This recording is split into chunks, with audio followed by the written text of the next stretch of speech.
kilifa yi laay waxal parce que sëñ Abdou Bara Dolly dafa am balaa politique di ñëw dafa am fu mu bokk di kilifa li ñu bëgg a gëmloo kilifa yi mooy sëñ Abdou Bara Dolly dafa wax loo xam ne lu rëy a rëy la moo tax ñu jàpp ko. loolu amul politique moo tax ñu jàpp ko.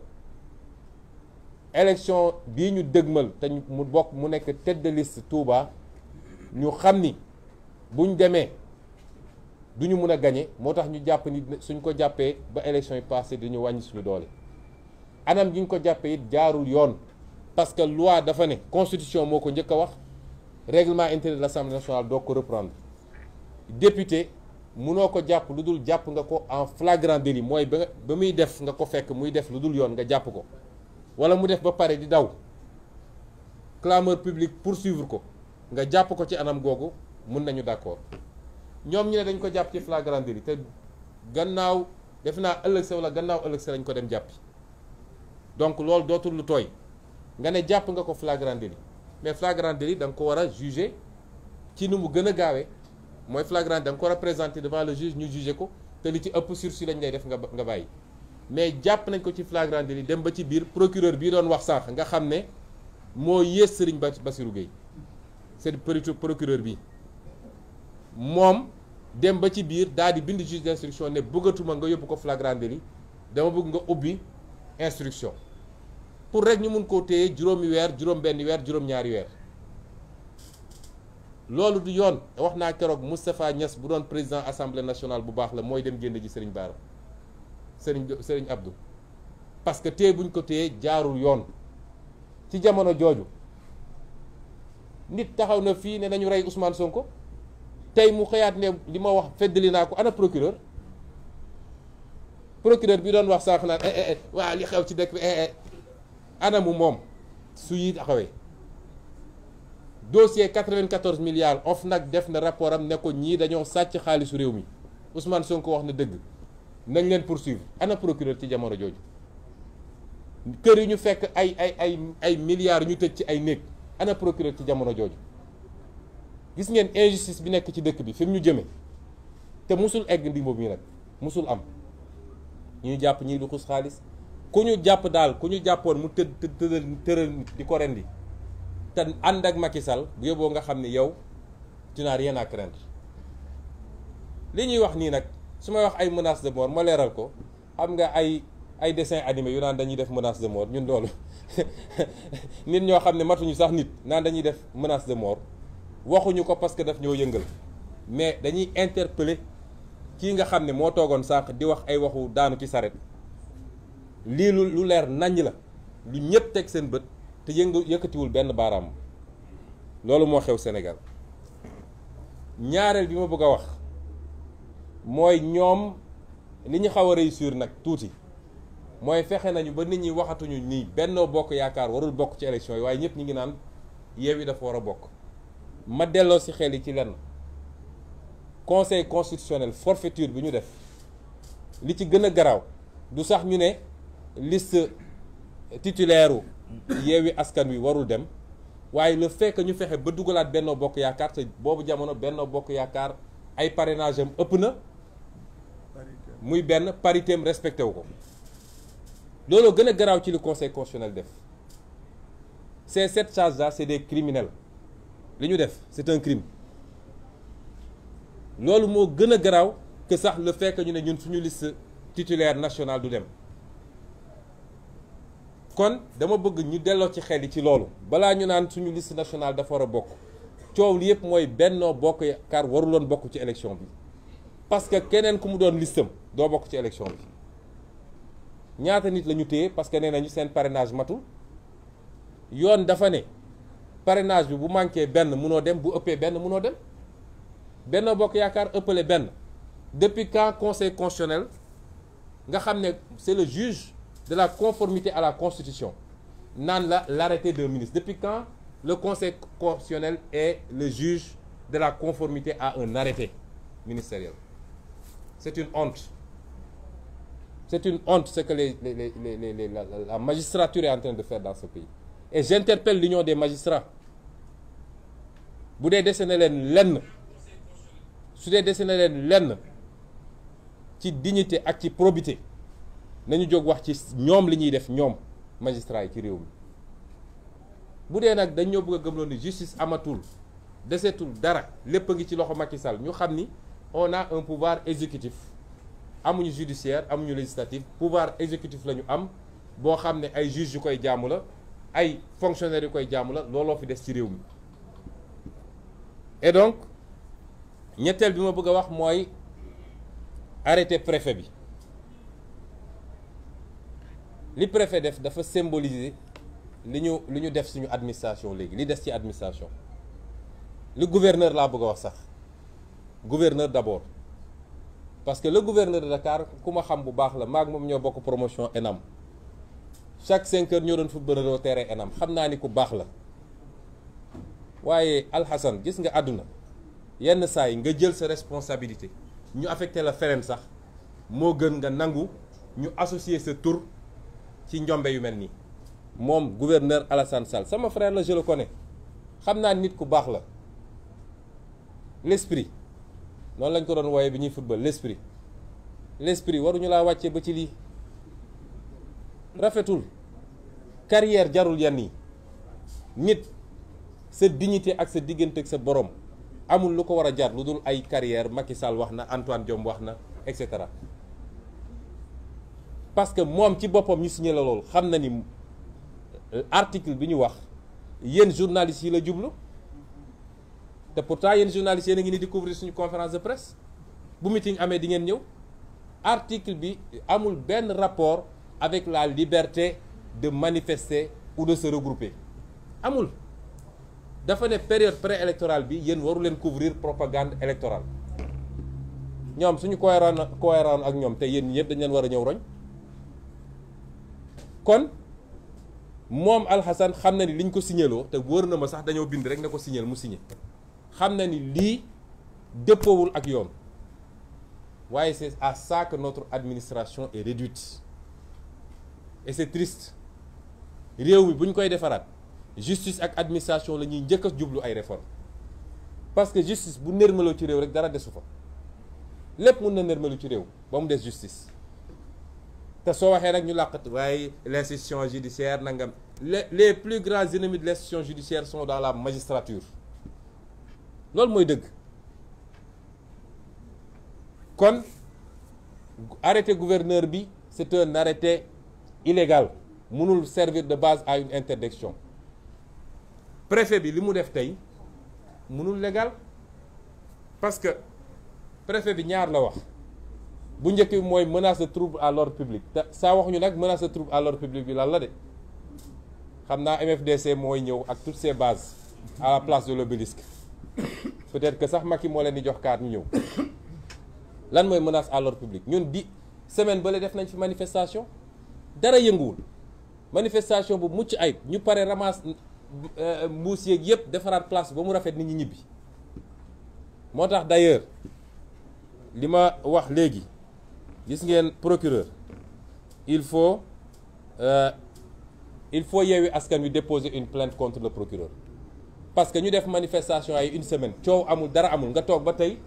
nañu suñu manifestation boobu insurrection la woon est-ce que procureur bopp bi yuur bi normal na ñu def seen manifestation une semaine plus tard dara yëngatuwul pétard sax dégguñu ko nga jékki-jékki inventé say ay histoire ne manifestation bi insurrection la woon ana les signes de l'insurrection kan la ñu xeexal fan la ñu dem est-ce que dañoo déloger palais est-ce que ana signe insurrection loolu mu ñu jiñ nag on va demander à nos avocats de préparer on va déposer une plainte contre vous parce que toog yor fonction rek foog ni lu ne mën nga ko teg ci deru nit ñi dafa yomb procureur waxul dëgg xam na ni insurrection amul te nous l'interpellons personnellement parce que dafa am loo xam ne nit su koy def mun nañ ne c'est des actes et des propos détachables de sa fonction procureur du lii li mu wax tey politique la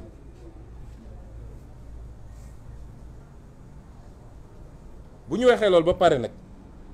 dañuy wax sénégalais yépp que suñu manifestation gannaaw ëllëg maintenir nañ ko duñ ci changer lu toll ni tarfata ay manifestation bi maintenir nañ ko, duñ ci changer tarfata ay man dama ne sax est-ce que waruñu koo dem defi place de l'indépendance waaw est-ce que waruñu koo defi place de l'indépendance duñ ci changer dara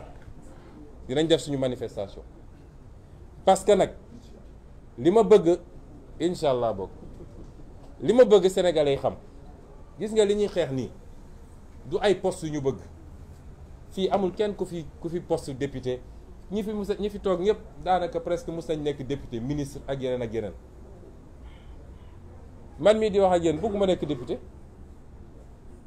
bi ñu waxee dama leen ne woon am naa mandat bu may gérer à Ziguinchor dama bëgg a concentré wu ci loolu ñu xool nag nu ñuy préparer élection présidentielle waxtaan moo andi ba ñu convaincre ma ne dinaa dugg su ma nekkoon député it damay choisir diggante la ma war a def Ziguinchor ak député parce que man gëmuma cumul de fonction kon ñun député feesul suñu bët nekk nañu député ba tey jii 5 ans nekk naa ko député ñeneen ñëpp fii Déthié nekk na ko Aïda Mbodj nekk na ko Habib Sy Khalifa Sall et cetera kon lan mooy poste député ñun xeexuñu pour poste mais principe la ñuy xeexal mooy lii suñ ko nangulee Macky nañu xam ni c'est fini ci Sénégal nit ñu bëri dañuy woo naan ñu way moom bu leen ko topp ci loolu xam ngeen décaler leen mbir mi et cetera looloo tax 10 ans yi passé Macky Sall di def lu ko neex est-ce que mun nañu continuer accepter que Macky mooy tànn kan mooy dem élection législative bi ñuy dem benn ténor opposition du ci bokk est-ce que loolu xel mun na kon yéenay gis France élection législative Jean-Luc Mélenchon ma nga fa Marine Le Pen ma nga xalaatuñu élection législative France ñu ne éliminer ñu diw parce que nee nañu listam xaw ma xalaatuñu ko noo mu nee ne damay dem élection législative nga ne Ousmane Sonko du bokk Khalifa Sall du bokk Karim Wade du bokk Déthié Fall du bokk Aïda Mbodj du bokk Habib Sy du bokk et cetera et cetera loolu ban façon élection législative la est-ce que loolu sénégalais yi war nañ ko mën a nangu kenn ku nekk fi nga toog sa biir salon nañu posé wu question yooyu principe yooyu la ñuy xeexee muy ñaar mooy li mu def pour annuler suñu candidature te tegu ko ci yoon ñaareel bi mooy mu tegaat ci nag ne les libertés dama koy confisquer ma fàttali ni Macky 2011 dafa ne l'affrontement est inévitable ça va se jouer dans la rue j'invite le peuple sénégalais à sortir il n'y avait pas d'autorisation chaque jour ñi ngi woon place Obélisque il n'y a pas d'autorisation li may wax Macky Sall mooy ça se jouera dans la rue et moi j'appelle tous les Sénégalais à sortir dans la rue c'est tout kon mu des nag buñ ko bàyyee ba mu tere ñu ñun manifester te nu mu munti demee dina am manifestation lay bañ dina am manifestation nag bëri na forme dëkk bi yépp dina am manifestation bu soobee yàlla li ca des nag mooy complot yi nga xam ne Macky Sall mi ngi ak moom complot yi mu nekkee xam nga li mu defee woon France ñun xam nañ ko ku mu dajeel France ci lu ñu fësal ak lu ñu fësalul xam nañ ko ci ñu bokk ci réew mi ak ñi ko ngemb ci France lépp xam nañ ko lam fa uti woon xam nañ ko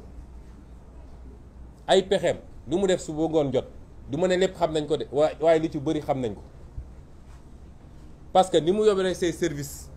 de renseignement généraux yooyu noonu la ñu amee ñu nit suñuy nit fu mu toog ba foog ni wéet na fa sax ndax xam ni li muy def ñu ngi koy xam kon gënuñ ñoo muus ma bëgg a wax sénégalais yi ni procureur li mu def sànq commande politique la ça n'a rien à voir avec la justice procureur ci boppam xam na ni li muy wax du dëgg xam na ko kon li mu def léegi politique la du justice te it leader yi fi nekk yépp ay cible Macky Sall lañu waaye xam nañ ni tey li leen tax a jóg mooy jëmmu Ousmane Sonko moo tax dem nañu fabriquer seen rebelle fexe nañ ba mu tudd Ousmane su tuddoon Ousmane it Sonko lay sant waaw su tuddoon Ousmane su tuddoon Bakary Sonko lay sant dem nañu fabriquer seeni rebelle nee nañu waa ji moom xamu fu mu jógee moom dong nag moo waroon ñëw taal Sénégal moom dong xamu fu ñu ko jëlee ak ay xam naa ni war naa yàlla war na koo may ay dons yu extraordinaire moom dong moo waroon ñëw taal ci Sénégal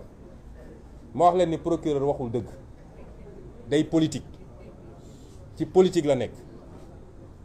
waaye procureur dafa waroon am fitu ne Macky Sall daf maa yebal pour ma jiiñ Ousmane Sonko rebelle dem jàppi ko wax ji yëpp loolu la ay personnes ne intouchables dans ce pays lim ci jublu xam nañ ko waaye ñoo ngi leen di xaar jóge nañ ci complot siif jóge nañ ci complot salafiste jóge nañ ci complot Tullow Oil léegi bii moo leen dese waaye fii lañ leen di xaar fii lañ ñuy fekk seen complot bi mu voté loi am gannaaw duma yi ñu ko duma mars daaw la voté loi ci terrorisme yéen a ngi koy fàttaliku rébellion la ñu bëgg a wax appel à insurrection ñaar yooyu la ñu bëgg a wax appeler à manifester qui est un droit constitutionnel et désormais un appel à insurrection dans le jargon le lexique juridique de Macky Sall, de son procureur et de ses juges foofu lañ toll ci Sénégal seen mbébét yëpp nag mooy nu ñuy def ba teg loxo ci leader yi seeni complot dem na ba ne soyez pas étonnés ñu fomenter fi ay attentats Macky Sall sañ na ko di ngeen jékki-jékki ñu dégg attentat parce que soo wax ñu ne la contexte sécuritaire le Sénégal n'est pas en danger sécuritaire daaw bi ñu ko waxee 4 avril police ak militaires yi ak gendarme yi 4 avril ñoo def seen émission ne li ñuy wax amul y a pas de djihadisme ni de terrorisme au Sénégal démenti boobu mi ngi fi dugg leen ci internet bi parce que nag nous avons une armée très républicaine boo xam ne kenn mënu koo dugal ci caaxaan pexem yi muy def ni yëpp ci police la ak ci ñi jiite ñenn ñi jiite gendarmerie waaye police bi du leen topp de la ci ëpp ci agent yi duñu leen topp te chaque fois mu wax leen ko nag Macky Sall bu mu leen tayle saa yu defee li muy def ba pare day jël avion dem bu mu leen tayle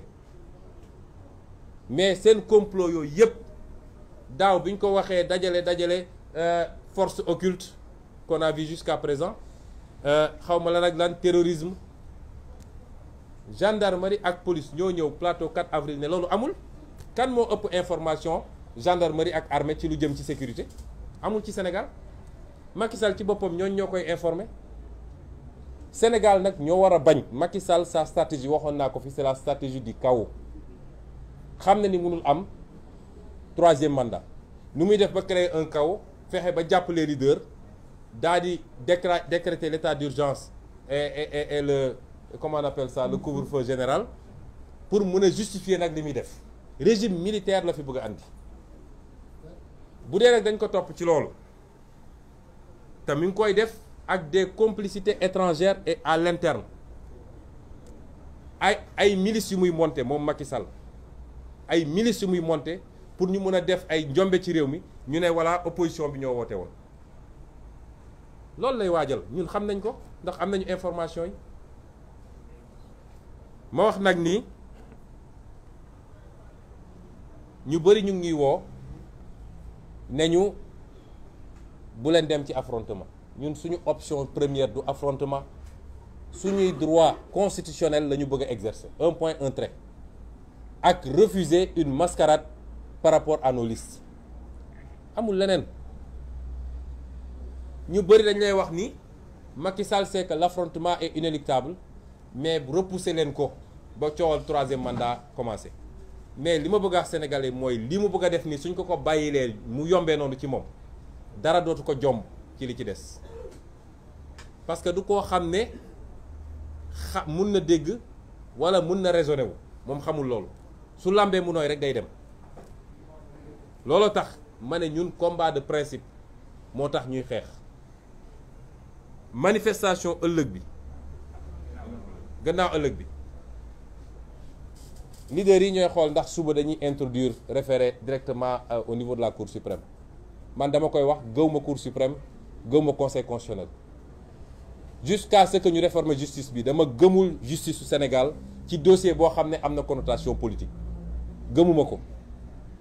mais la loi d'abord l'article de la Constitution dafa ne liberté de manifester sénégalais dama bëgg mu leer mooy sénégalais bu nekk am nga sañ-sañu ñaxtu te waxul ni da nga war am autorisation de dafa ne da nga ko war a yéegal rek autorité bi. La loi de 1978 sur les manifestations lan la wax dafa ne autorité administrative mun na interdire un regroupement wala une marche mais ci ñaari conditions te ñaari conditions yi dañu war a daje dama bëgg ñu déglu ñu bu baax. Donc interdiction bi c'est l'exception c'est pas le principe mais pour mu am il faut que ñaari conditions yi daje bi ci njëkk mooy il faut mu prouver ni am na menace à l'ordre public prouver gu ko de wax ñu lan mooy menace loolu moo tax ñu ne procureur génnal ne gis nañ fi ay rebelles yu bëri Salif Sadio sax mi ngi Dakar ay waxu daanu saret yoo xam ne kenn xamul lu mu doon. ñaareel bi mooy ñu prouver que ñoom amuñu suffisamment de force de l'ordre pour encadrer la manifestation ba menace de trouble à l'ordre public boobu du am ñaar yooyu il faut mu daje. Or su ngeen seetee arrêté préfet bi benn la ci wax kon arrêté bi c'est illégal dafa ne menace à l'ordre public mais waxul ni